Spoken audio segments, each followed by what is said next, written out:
Materi katanya. Anggota komisi? Anggota komisi apa? Ya, kalau kita melihat bagaimana di gerak-gerik dari Bang Sutan Batugana, Rivi yang kemarin mewawancara langsung Bang Sutan, melihat nggak perbedaan kalau secara kasat mata Rivi? Saya sih nggak melihat itu dan saya hanya mendengarkan apa yang Bang Sutan katakan bahwa dirinya tidak menerima THR dan tidak mengenal ada istilah THR seperti itu. Dan juga di dalam pemeriksaan penyidik KPK murni dikatakan oleh Bang Sutan kemarin tidak ada pembahasan atau pemeriksaan terkait dengan yang beredar saat ini melalui BAP di media, seperti itu. Mas Kirdi, mungkin bisa menjelaskan tadi Mas Kirdi gini loh, ngeliatinnya gini. Dia bisa menjelaskan, Rivi, bagaimana ekspresi yang dikeluarkan oleh Bang Sutan dan perbedaannya ketika memang tidak ada saut pautnya nama dia ketika ada permasalahan lainnya, terutama permasalahan dengan lawan politiknya ya. Mas Kirdi bisa disebutkan perbedaannya? Jadi gini, ketika seseorang itu menceritakan apa yang langsung dari bawah sadar itu langsung keluar, nggak ada, tanpa ada katakan sesuatu yang ditutup segala macam, itu mereka akan punya gestur atau bahasa tubuh yang lebih cenderung lepas. Dalam artian mereka akan punya pola yang sama dengan yang sebelum-sebelumnya. Nah, ketika kemarin, ketika Pak Sutan ini menjelaskan, memang gesturnya tetap sama seperti dia tangannya bergerak, seperti itu kan dia sangat atraktif ya memang ya. Tapi kalau kita lihat bahwa ada beberapa kondisi ketika dia menjawab, dia menggunakan distant language atau bahasa yang jauh. Dia nggak menggunakan kata-kata bahwa saya tidak menerima THR, kira-kira gitu. Tidak langsung kayak jauh, gitu. Seperti apa ini? Misalnya gini. Muter-muter gitu. Muter-muter. Muter-muter. Jadi kalau saya ditanya misalnya, apakah kamu terima THR? Gini, anggota DPR itu tidak menerima THR, itu distant language. Kalau enggak ya enggak aja kan gitu. Enggak aja. Kira-kira seperti itu. Ini bukan berarti bahwa beliau terima THR, tapi ada sesuatu yang belum diceritakan di sini. Mengindikasikan bahwa yang bersangkutan menerima THR seperti itu kalau jawabannya menggunakan distance language ini? Mengindikasikan ada yang masih ditutup sama beliau. Entah apakah apakah nutup atau orang lain, ada sesuatu yang memang masih harus diselidiki oleh KPK lebih jauh lagi.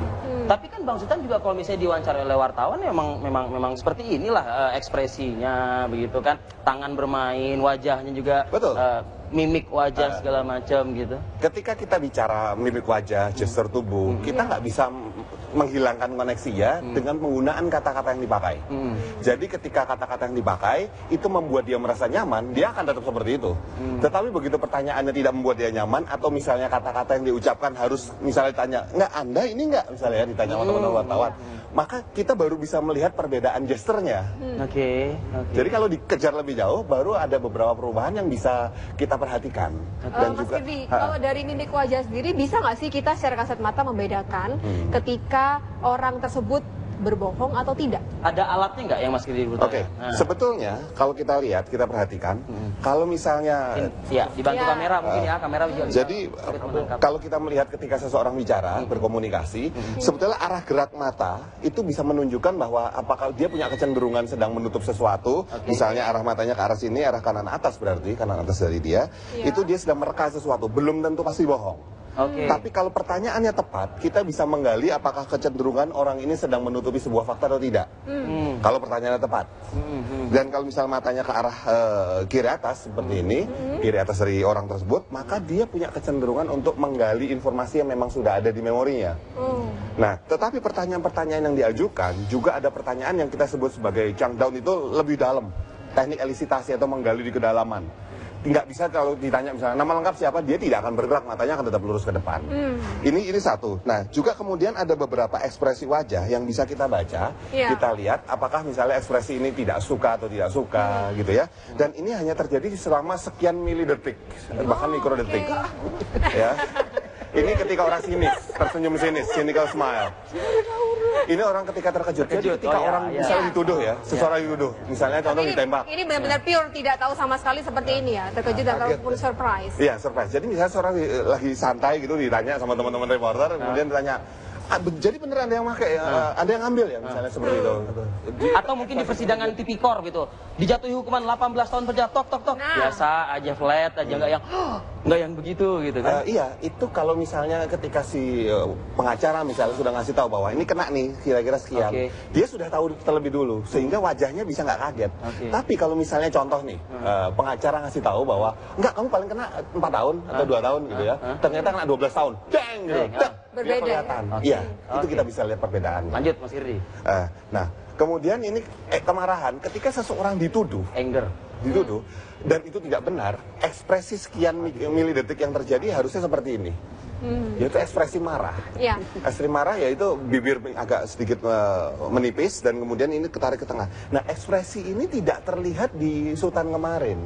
Oh. Kira-kira seperti itu yang terjadi. Bagaimana sebagai interviewer? Oh, tidak ya. Karena Bang Sultan yang kita kenal memang orang figur memang yang apa, santai ya, tidak seakan-akan mungkin kalau kita orang masyarakat melihatnya ya, Kang Asep nggak punya masalah lah orang ini kayaknya begitu.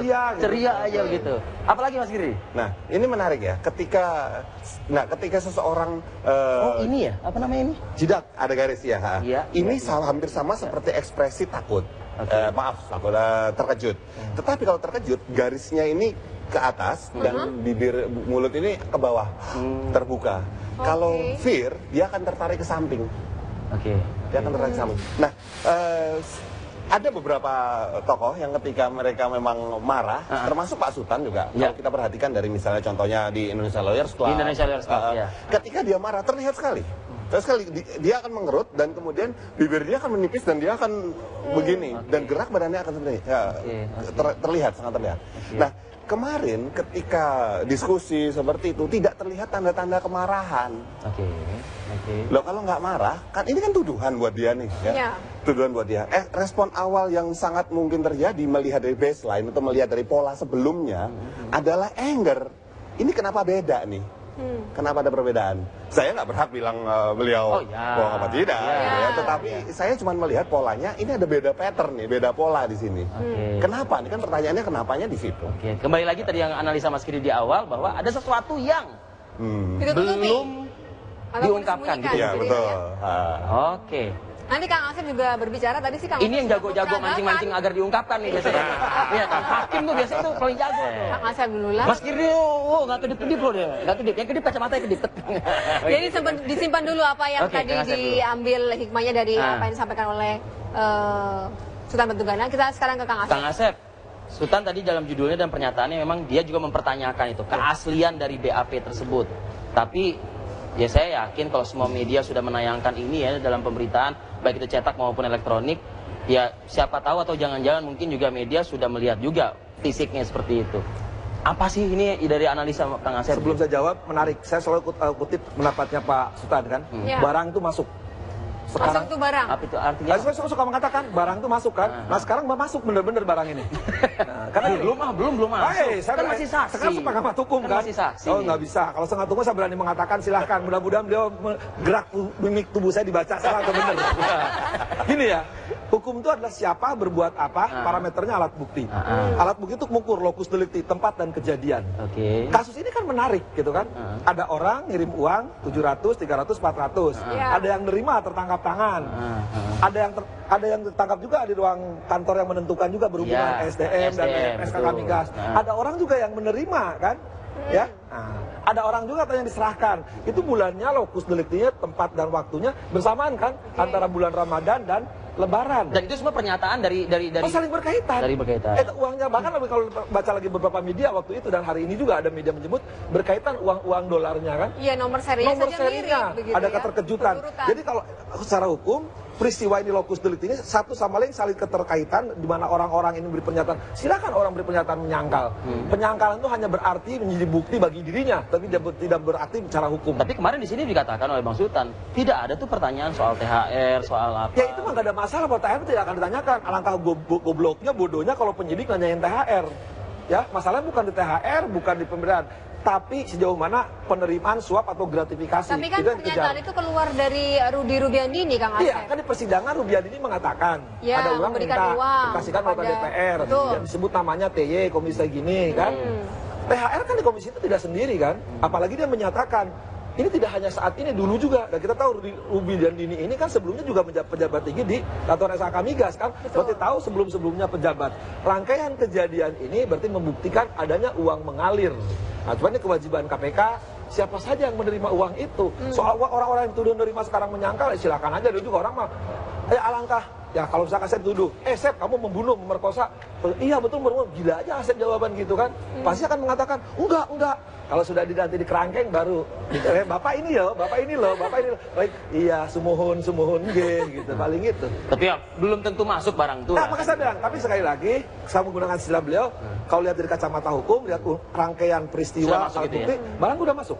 Tinggal sekarang KPK rinci deh, kita biar denger gitu. Ya, Kang Asep, tapi berbicara mengenai satu lagi ya, kebocoran BAP ini kan ini sudah terjadi beberapa kali oleh KPK. Kenapa bisa seperti itu, gitu loh? Ya, gini. Dan kita sebagai media seakan bisa membaca kasus ini nanti akan seperti ini, begitu Kang? Catatan secara norma dulu, membocorkan BAP adalah membocorkan rahasia negara. Itu kriminal, satu lagi.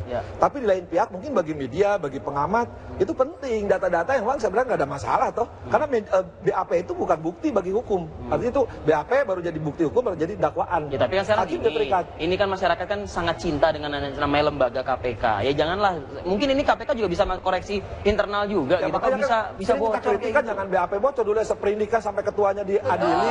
Nah itu kan pembelajaran bagi KPK. KPK bukan malaikat. Saya pikir Abraham Samad dan kawan-kawan harus berani menindak. Sampai saat ini pun dari kasus-kasus sebelum-sebelumnya belum ada tersangka yang memang benar dilakukan ataupun ditangkap oleh KPK. Ini nih yang ngebocorin sprindik, ini nih yang ngebocorin BAP. Dulu kan sampai saat ini belum ada loh, Pak. Yang paling keras teriak sangkaan tempat Pak Abraham tentang sprindik kan saya juga. Kemudian juga sekarang saya teriak itu kan kriminal, membocorkan BAP. Kenapa nggak ditindak? Harus dibuktikan bahwa mereka melakukan perbuatan-perbuatan kriminal. Bahwa itu di KPK kan harus cepat dibongkar. Tapi Kang melihatnya gini nggak sih Kang? Ini kok yang dibocorin baik itu sprindik ataupun BAP-nya, kok seakan-akan kayaknya tebang pilih kasus gitu loh. Nggak semua kasus dibocorin gitu loh BAP-nya. Ya, ini ada politiknya juga nggak sih? Kalau saya ngerti kan bukan kompetensi kalau soal politik. Kalau cara hukum sekali lagi membocorkan adalah kriminal. Apakah dia punya strategi khusus penyidik? Saya nggak tahu kan di wilayah kewenangan penyidik. Tapi sekali lagi membocorkan BAP, bocorkan sprindik itu adalah kriminal sekali lagi. Kalau mereka punya maksud-maksud misalkan untuk di blow up, untuk entertain, saya bilang alangkah hinanya seorang penyidik membocorkan BAP gitu kan. Nah, itu tidak boleh. Itu saya pikir bagi orang-orang yang merasa dibocorkan kemudian terluka, merasa tersinggung, merasa malah terhina, ajukan aja. Sultan adalah korban ya di sini. Nah, silakan kalau besar pas tadi katakan kalau Pak Sultan merasa benar dan tidak merasa apa yang dilakukan di BAP adalah Pak Sultan dalam tanda petik menerima sesuatu gitu kan. Saya pikir laporkan. Ini yang saya tanyakan kemarin juga Mas Kirdi ke Bang Sultan bersama dengan Indira Rahmawati kemarin juga saya menanyakan kalau misalnya Bang Sultan dirugikan oleh pihak yang membocorkan BAP ini yang disebut oleh Bang Sultan pun juga ternyata itu bukan BAP yang saya kenal karena saya tidak perlihatkan BAP seperti itu kata Bang Sultan. Laporkan saja Bang Sultan ke pihak penegak hukum. Bang Sultan mengatakan ya tidak perlulah seperti itu. Analisa lagi nggak mungkin? Jadi ini simpel ya, sebetulnya saya mau ngajak pemirsa juga semuanya untuk sama-sama berpikir. Kita melihat sesuatu tayangan dengan pintar juga. Ketika Sultan Batu Gana adalah sebuah profil yang ketika dia bicara di depan publik, dia berapi-api. Itu satu, dan kemudian ketika dia tahu bahwa ada sebuah pihak yang dia katakanlah di dalam pihak tersebut, Partai Demokrat lah, segala macam, dan dirinya menjadi sasaran tembak, dia akan pang seperti itu. Defense ya? Defense, sangat kuat. Dan dari gerakannya, ada, kalau dalam gerakan kita bisa melihat patahan. Patahan itu artinya dalam gerakan itu tidak lembut, dek seperti itu. Coba perhatikan kalau kita nonton ILC. Kita perhatikan. Ini seperti ini ya, seperti ini nih ya. Ini LC. Ya. Kita lihat. Nah, gerakannya tuh tajam seperti itu. Ya. Nah, ada patahan-patahan ya. Betul. Ketika dia marah seperti itu, kelihatan sekali. Gerak arah sininya kepalanya dan upper face sama lower face-nya juga kelihatan. Tetapi kemarin itu yang menarik buat saya adalah ini kok polanya berubah sekali nih, ada apa di sini? Gitu. Saya bukan penyidik sehingga saya nggak tahu kira-kira arahnya kemana. Tetapi kalau misalnya saya mengajak pemirsa semua ngelihat bahwa kalau ada perbedaan berarti apa sih yang dicoba disampaikan oleh Pak Sultan nih? Apa sih yang dicoba ditutupi oleh Pak Sultan nih, kan pertanyaannya jadi itu. Ya, bukan berarti dia pasti bersalah, hukum nanti. Nah, ini para timnya Kang Asep nih. Betul. Tapi gini, Kang Asep tadi mengatakan, kalau Kang Asep mengatakan ya karena terbiasa mengeluarkan statement masuk barang tuh, ya ternyata kata Kang Asep sudah masuk barang itu, gitu ibaratnya. Ya itu biarlah itu nanti ya. Biar KPK, urusan KPK itu. Urusan KPK. Dan KPK harus menjelaskan nanti kan secepatnya mungkin, jangan barang ini dibiarkan. Kalau dibiarkan nggak masuk kan di jalan nanti. Oke. Baik. Baik. Kita tunggu lah ya KPK nanti bagaimana perkembangan kasus ini dan bagaimana nantinya apakah memang ada nama-nama lain begitu. Ingat ya, di dalam BAP yang ataupun juga pernyataan Rudi Dumeni di persidangan disebutkan memang tidak hanya berhenti di nama Sultan Batu Gana, Ya. tapi Komisi 7 yang disebut oleh Ya, kalau Komisi 7 kan tidak sendiri. Iya. Dan THR kan banyak kan. artinya masif ya ini ya. Iya masif, dan ini berjamaah. Kalau korupsi nggak mungkin sendiri. Ada teman-temannya.